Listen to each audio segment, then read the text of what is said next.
Today's episode of the Gone Fission Nuclear Report is brought to you by Fluor. We're building a better world.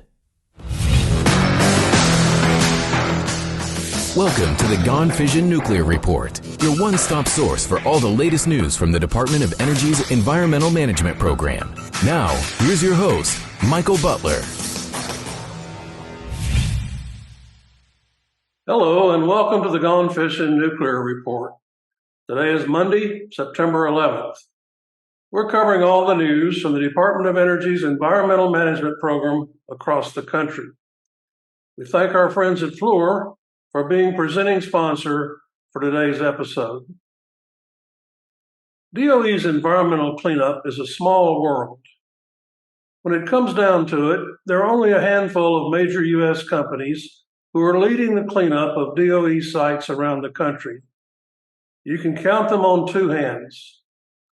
In many cases, they've teamed up with each other to clean up dozens of contaminated sites that roughly equal the size of Delaware and Rhode Island. Though they are few in number, they have a big job.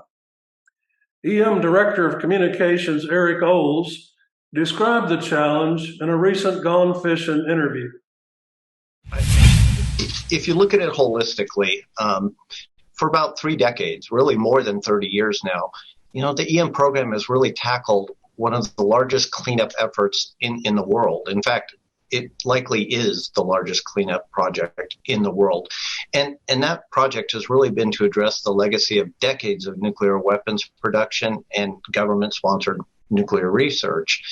And EM's had its fair share of challenges over its history, but we've also realized tremendous success, as you've pointed out. And if you really think about it, we've cleaned and closed major weapons sites across the country.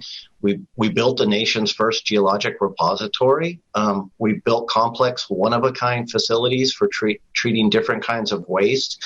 And we safely demolished some of the largest and most complex buildings in the world. And in really doing that, we've addressed some of our most urgent risks in the overall cleanup, and we've gained incredible experience that we can apply to the future for the cleanup that we have yet to do. This version of EM's 10-year strategic vision really illustrates that the program is really poised for another set of accomplishments in the decades to come. Clearly, environmental cleanup is a big job that demands a highly skilled workforce, qualified subcontractors, a ton of experience, and a management team with a cool hand at the top. Someone who understands the mission, lays out a vision, and inspires those who work for him or her to perform safely and with excellence. In this week's episode, we're going to meet just such a manager. He is Stuart MacVean, recently retired President and CEO of Savannah River Nuclear Solutions, or SRNS. SRNS is DOE's lead environmental cleanup contractor at the Savannah River site in South Carolina. When Stuart MacVean retired in July of this year, he was the contractor's longest-serving CEO, having been in the president's chair for 7 years since 2016. Upon his retirement, Stuart ended a 40-year career in the nuclear industry, most of it spent in environmental cleanup. A Fluor executive, Stuart articulated his management style in a company video. I try to be a transformational leader, or what I would call a transformational leader, setting really high goals, setting really high standards, and then turning the team loose to figure out how to get it done. I'm always impressed when teams of people can go much further than I thought that they would be able to get. And the truth of the matter is I've only been disappointed in a team one time, and I didn't set out a big enough goal. They convinced me not to go that high, stretch that far, and they blew right past it. I actually don't know where they could have gone to because they did so well that I was disappointed in myself for setting too low of a goal. We'll be back with more after this from Fluor.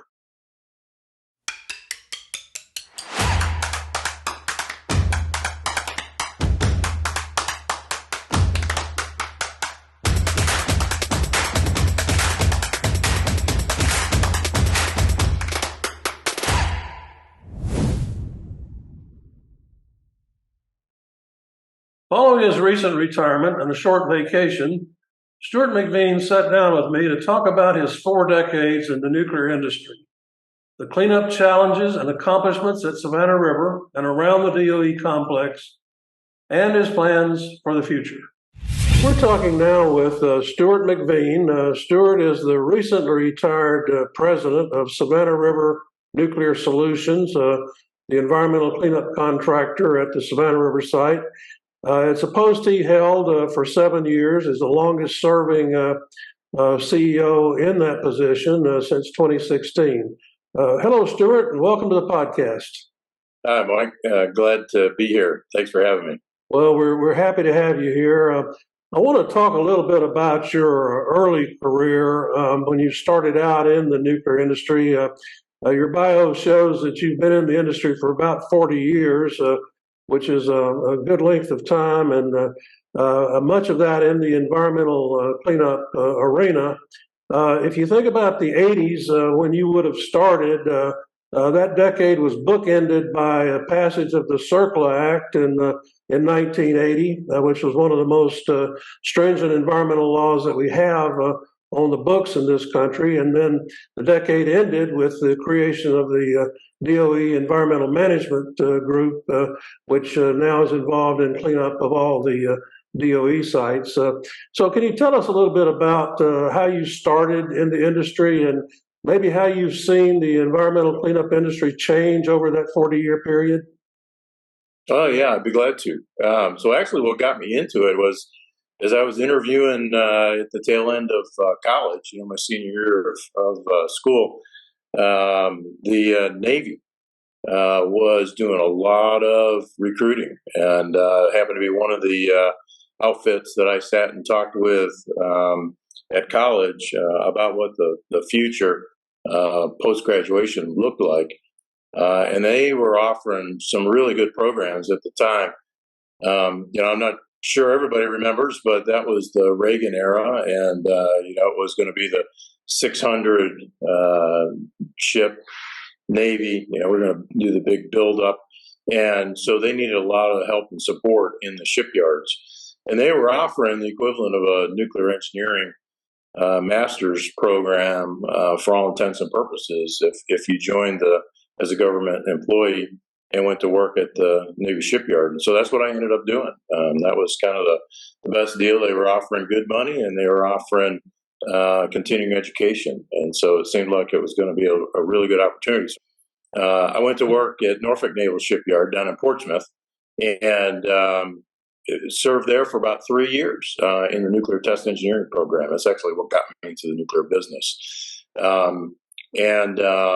Once I got done there, I was looking around trying to decide, do I go commercial nuclear power or do I do something else?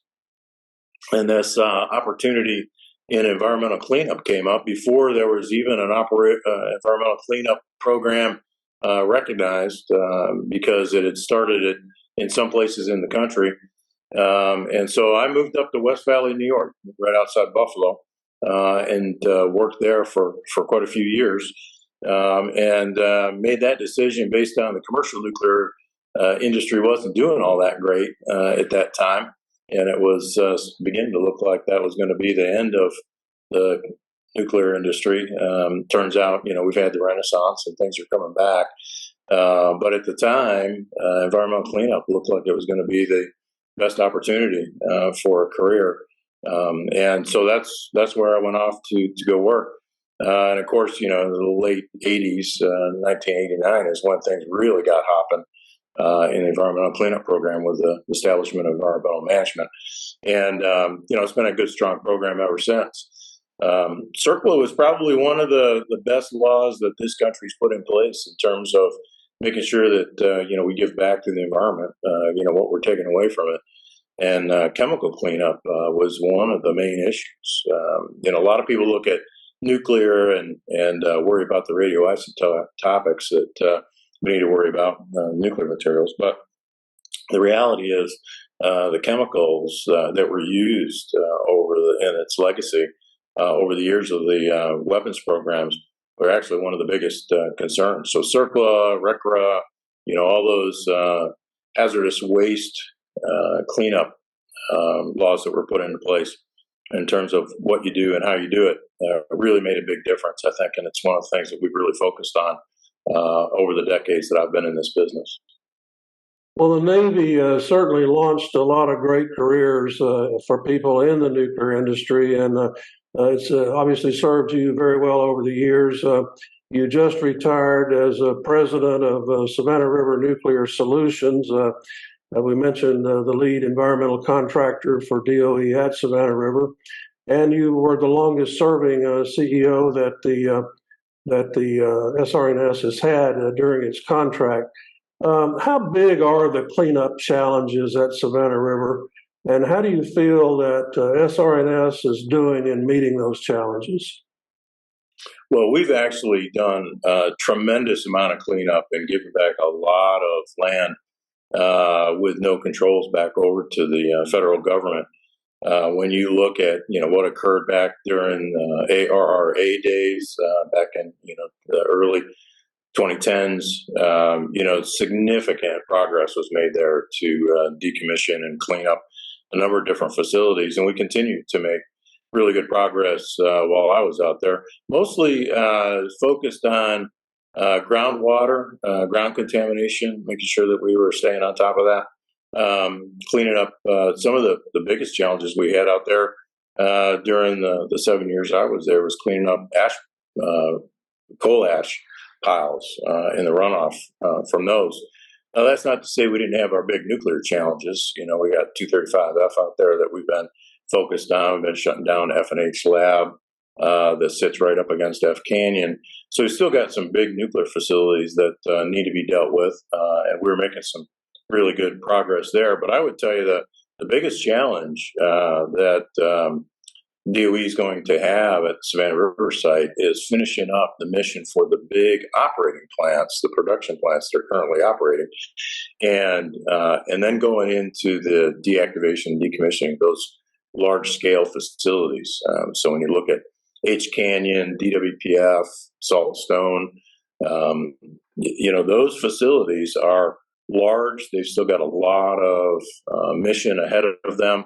And then there's, a decade of cleanup to mothball those plants and take them out of service. So that's a pretty significant challenge there for their site. That's not to say that there aren't plenty of other things. There's still groundwater to treat and control and monitor. So there's plenty of issues still left to be dealt with there. But I think closure of those big plants is going to be the next big challenge for the department. You obviously have been focused on Savannah River, but from your position, you have your eye on the rest of the complex as well. How do you think the environmental cleanup program is going across the board in all the DOE sites? Is EM doing a good job? Is the job getting done, in your opinion? Yeah, I think we're making really good progress as an industry, and dealing with those things that can be dealt with, and then rolling the budget and funding over into the more difficult and challenging issues. At the end of the day, the final, I'd say, three places that are going to have the biggest challenges: Savannah River, Hanford, and Idaho to a lesser extent out there with IWTU operations, for instance. These are big, difficult plants to operate to be able to deal with high-level waste. And I think we made really good progress to get to the point where Savannah River is up and has a fully integrated system. IWTU, last I knew, was up and operational, so we're starting to make good headway in Idaho. And Hanford, has started their treatment processes. I think Hanford's going to be the longest by a long shot. I mean, it's got the biggest volume of waste, as well as the vitrification plant's not up and operational for the high level end of that business. But I think overall, the industry's made tremendous progress. They've been able to move forward and deal with legacy issues. And a lot of sites been shut down. When you look at the scorecard, a lot of facilities have been knocked down or mothballed and put aside and are done and behind us. And now legacy management is monitoring those sites long term. So I think they've made really good progress in the decades that I've been in this business.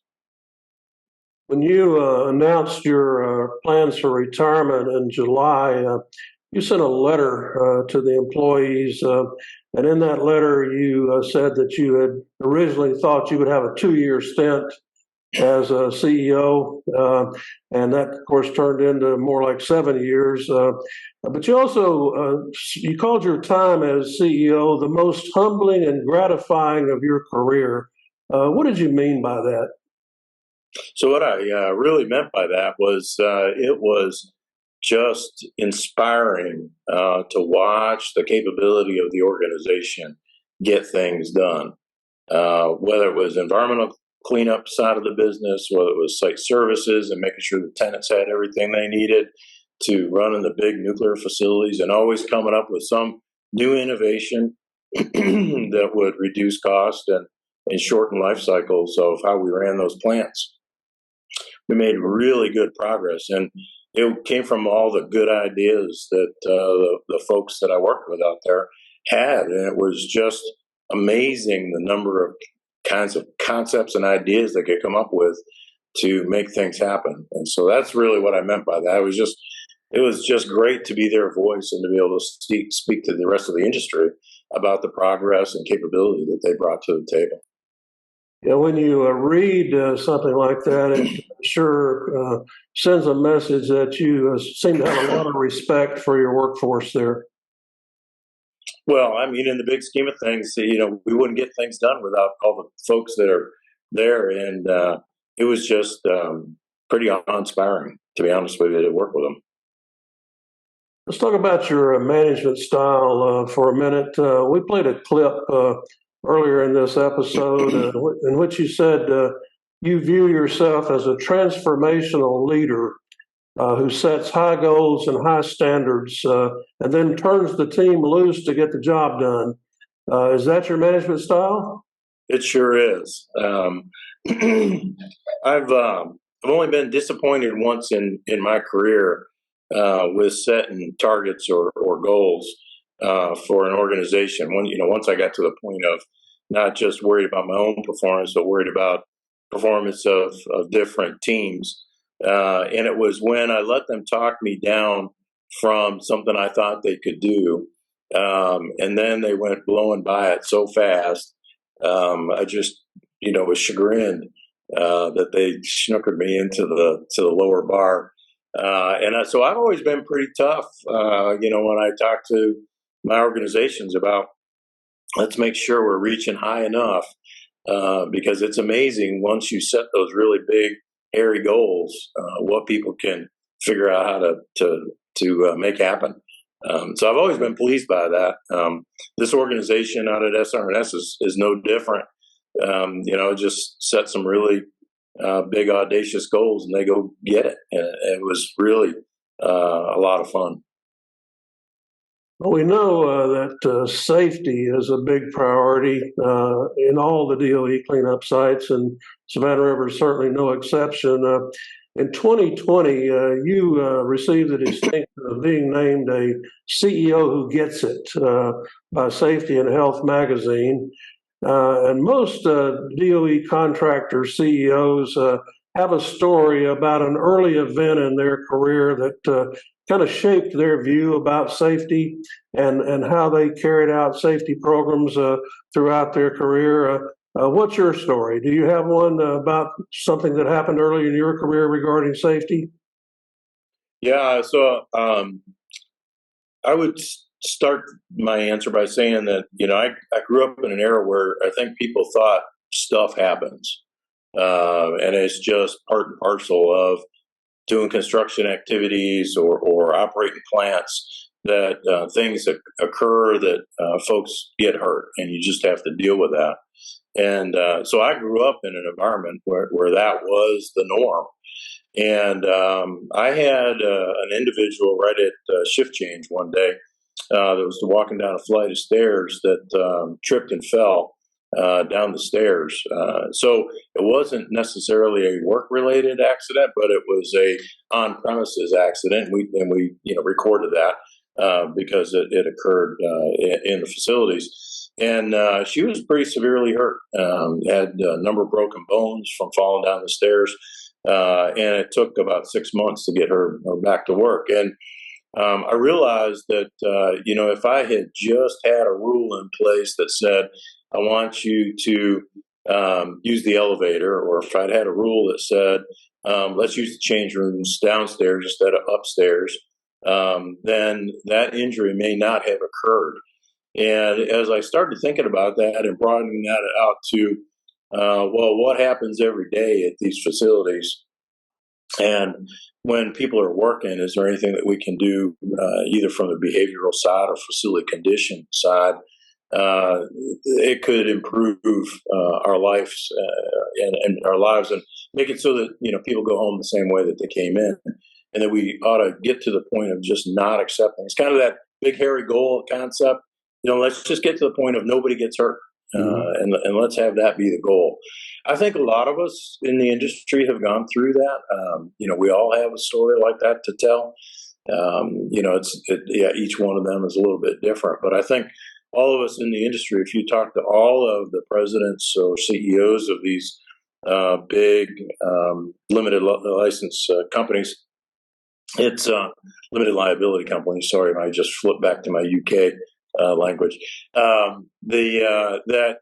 We all have gotten to the point where we just need to say we're not going to accept injuries.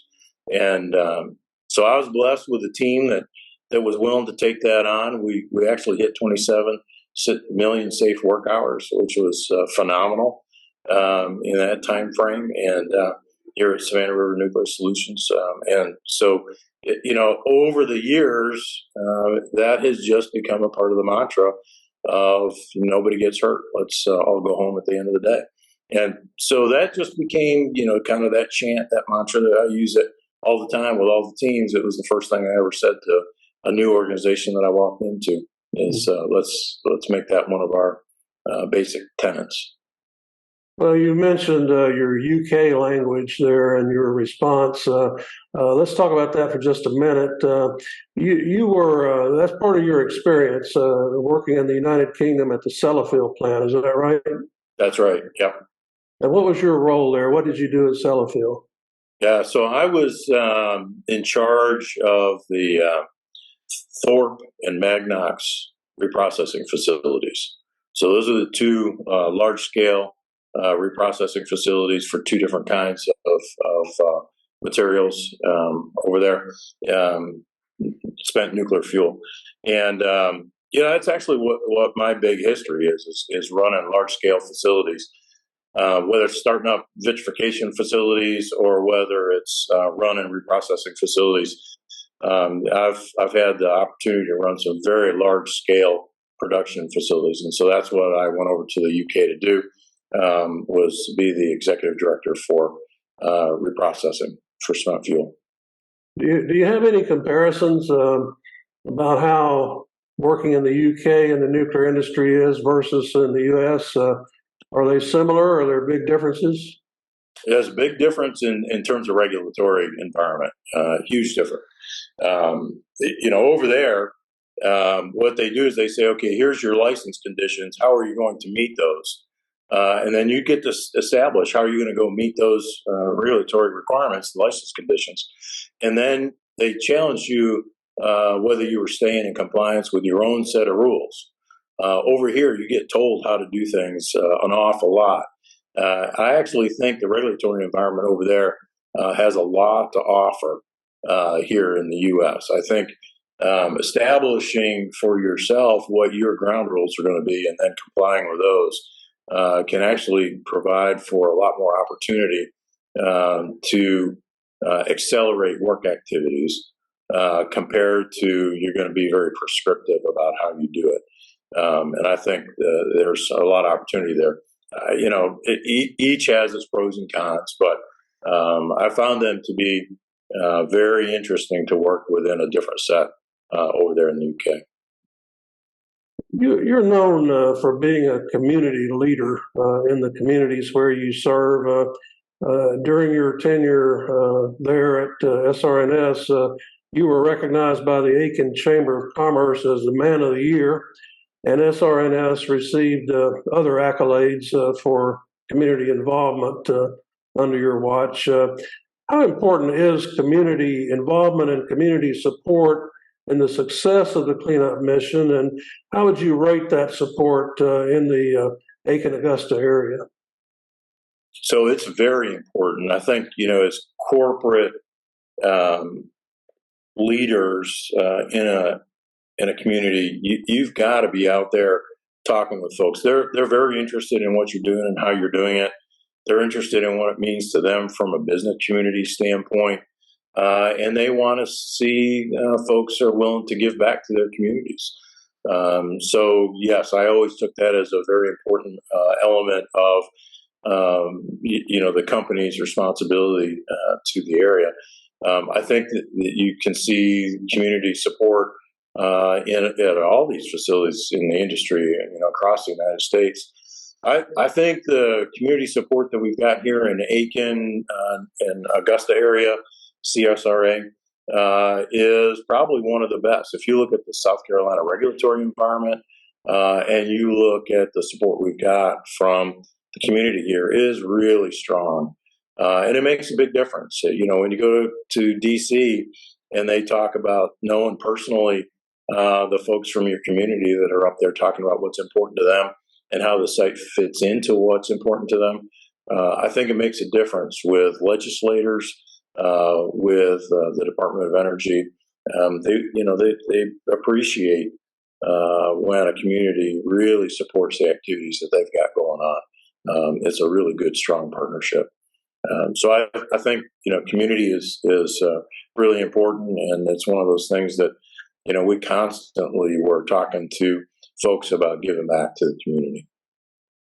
Yeah, it's kind of unique at Savannah River when you had the site was formed by really taking over some of the existing towns that were in the area. There was kind of an acrimonious start for the construction of the site in terms of community relations, but it's turned out to be an area that has very strong support, and the site has benefited from that over the years. It sure has. One of the biggest long-term challenges for environmental management in the cleanup mission is workforce development. There's a lot of concern about the number of workers that are retiring, losing that experience and that knowledge base due to retirement. How serious do you think that challenge is, and what are some of the things that are being done at Savannah River and that you think should be done to ensure that there is a workforce available in the long term? So it's one of the significant challenges for, pretty well every industry in the United States. I mean, this retirement wave that we're going through and the shifting of people and the mobility that people have today compared to what they did, back a few decades ago when everything was about pensions.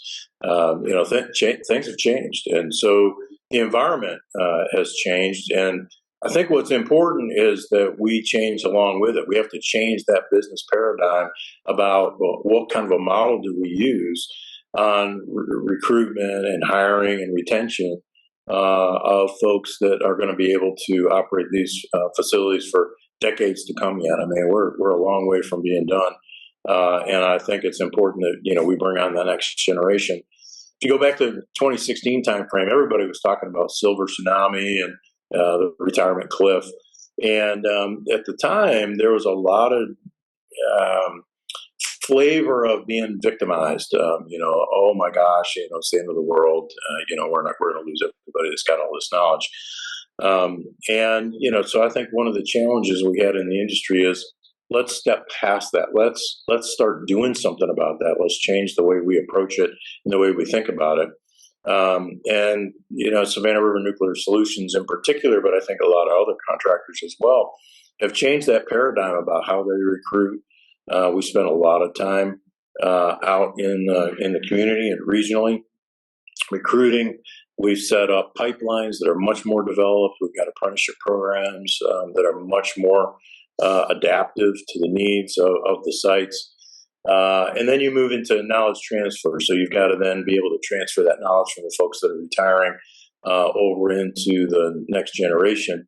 we've been very successful at bringing retirees back on at least a part-time basis, or filling slots on some of these teams that we've got, where they can then train the new folks that have been brought in, and it's making a real difference. So, is there a little bit of loss of corporate memory? Of course there is, and we have to go rebuild that every now and again. But in the big scheme of things, we've done a lot of really innovative changes to the way we're approaching the workforce, and having the right workforce available to do these tough jobs going into the next couple of decades.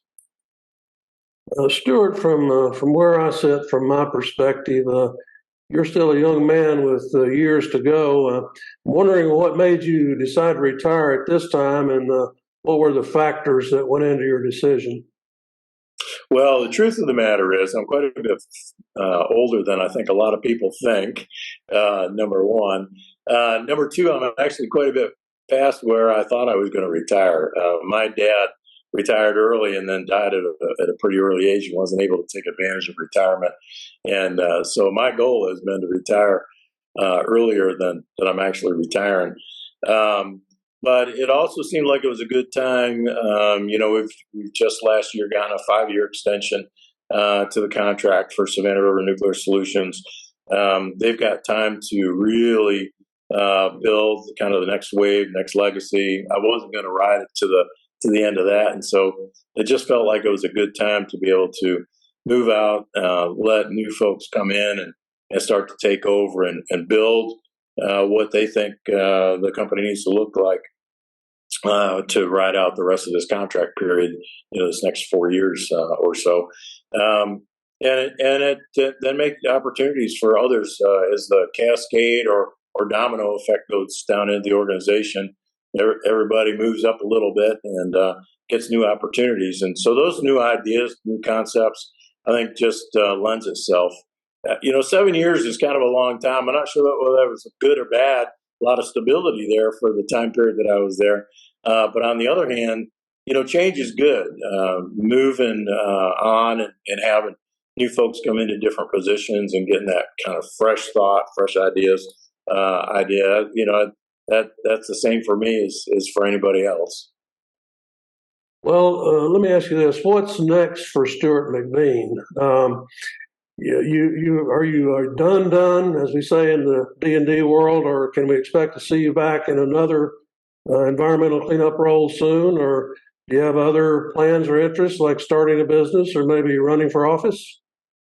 Well, so that's a tough question just a month into retirement. Of course, everybody's got to deal with that. So right at the moment, I have to admit, I'm just decompressing. I'm taking some time off and really just taking care of some stuff that's been on the sidelines now for a long time. Enjoying my grandkids. I'm getting ready to go do some stuff with my grandkids that I'm really looking forward to. I'm not sure I'm up for a role permanently. I've had lots of phone calls, I can tell you that, about what that might look like. But for right at the moment, I'm going to take care of all the stuff that I've got built up behind me for all these years that I haven't been able to take into account, and enjoy that. So at least in the short term, I'm going to take a little bit of a time out and just enjoy not having to go to work every day. Well, let me ask you this finally. What do you want your legacy to be? You've been in a position most recently leading thousands of employees in a hazardous industry, and you've done that over several decades. What would you like for people to say about Stuart MacVean when they remember you in the future? Well, from the customer standpoint, Department of Energy standpoint, I hope what they say is he's a guy that they could count on to get things done. And from the employees of the organizations that I've worked with, I hope that they say that was a guy that we could count on to watch out for us and make sure that we had what we needed to get the job done. I hope everybody has a positive view of what I've done over the years. And I think, I've tried really hard to do good by everybody, whether it's the customers or the employees, and tried really hard to make sure that would be my legacy. Stuart MacVean, recently retired president of Savannah River Nuclear Solutions and a 40-year player in the nuclear industry and environmental cleanup. Thank you very much for joining us today on the podcast. Glad to do it. Thanks for having me, Mike. I appreciate it. Today's episode of the Gone Fission Nuclear Report is brought to you by Fluor. We're building a better world.